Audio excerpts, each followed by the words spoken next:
The mythology of technology has a special altar for AI, artificial intelligence, which is reverently worshipped as the source of astonishing cost reductions, as human labor is replaced by AI, and the limitless expansion of consumption and profits. AI is the blissful perfection of technology's natural advance to ever greater powers.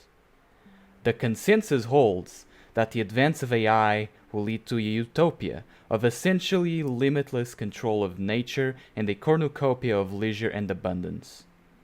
If we pull aside the mythology's curtain, we find that AI mimics human intelligence, and this mimicry is so enthralling that we take it as evidence of actual intelligence. But mimicry of intelligence isn't intelligence. So while AI mimicry is a powerful tool, it isn't intelligent.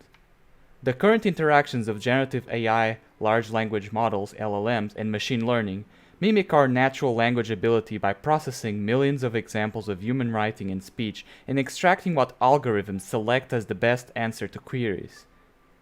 These AI programs have no understanding of the context or the meaning of the subject. They mine human knowledge to distill an answer. This is potentially useful, but not intelligence.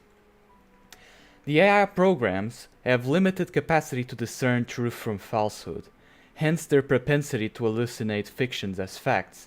They are incapable of discerning the difference between statistical variations and fatal errors, and layering on precautionary measures adds additionally complexity that becomes another point of failure. As for machine learning, AI can project plausible solutions to computationally demanding problems such as how proteins fold, but this brute force computational black box is opaque and therefore of limited value. The program doesn't actually understand protein folding in the way humans understand it. And we don't understand how the program arrived at its solution. Since AI doesn't actually understand the context, it is limited to the options embedded in its programming and algorithms. We discern these limits in AI-based apps and bots which have no awareness of the actual problem. For example, our internet connection is down due to a corrupted system update, but because this possibility wasn't included in the app's universe of problems to solve, the AI app or bot dutifully report that the system is functioning perfectly even though it is broken. This is an example from real life. In essence, every layer of this mining mimicry creates additional points of failure.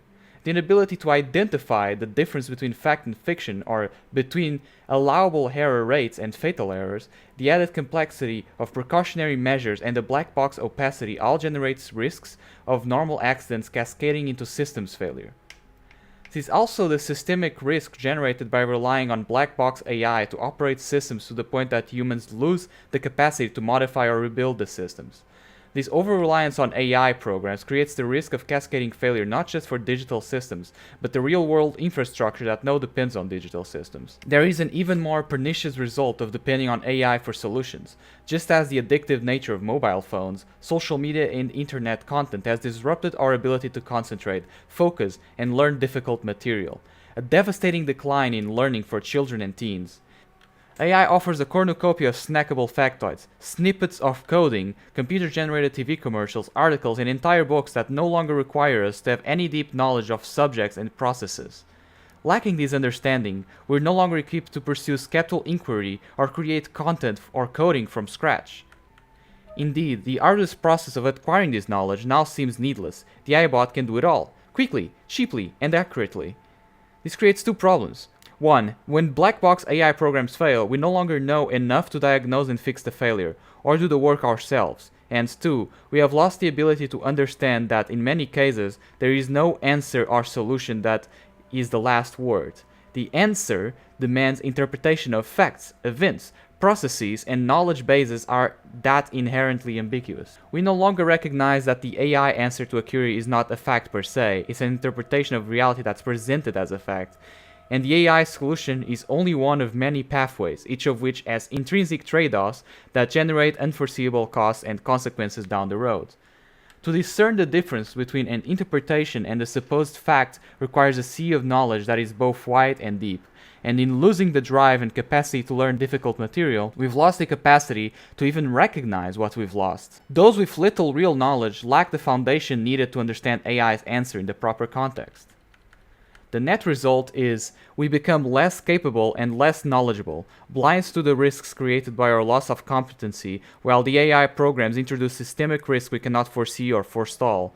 AI degrades the quality of every product and system, for mimicry does not generate definitive answers, solutions, and insights. It only generates an illusion of definitive answers, solutions, and insights, which we foolishly confuse with actual intelligence.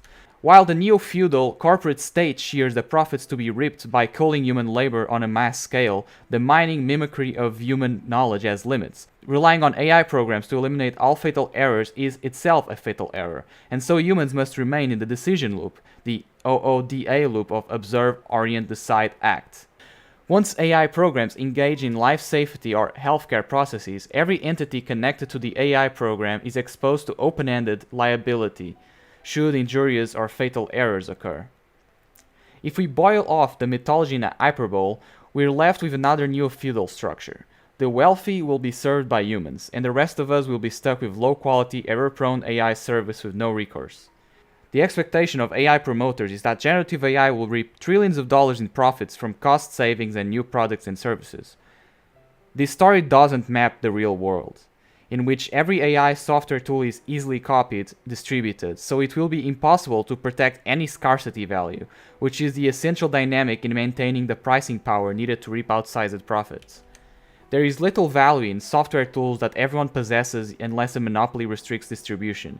The little value in the content auto-generated by these tools, the millions of AI-generated songs, films, press releases, essays, research papers, etc., will overwhelm any potential audience, reducing the value of all AI-generated content to zero. The promoters claim the mass culling of jobs will magically be offset by entire new industries created by AI, echoing the transition from farm labor to factory jobs. But the AI dragon will eat its own tail, for it creates few jobs or profits that can be taxed to pay people for not working. Perhaps the more consequential limit to AI is that it will do nothing to reverse humanity's most pressing problems. It can't clean up the Great Pacific Trash Gyre, or limit the 450 million tons of mostly unrecycled plastic spewed every year, or reverse climate change, or clean low Earth orbits of the thousands of high-velocity bits of dangerous detritus, or remake the highly profitable waste growth landfill economy into a sustainable global system. It will simply add new sources of systemic risk, waste, and neo-feudal exploitation.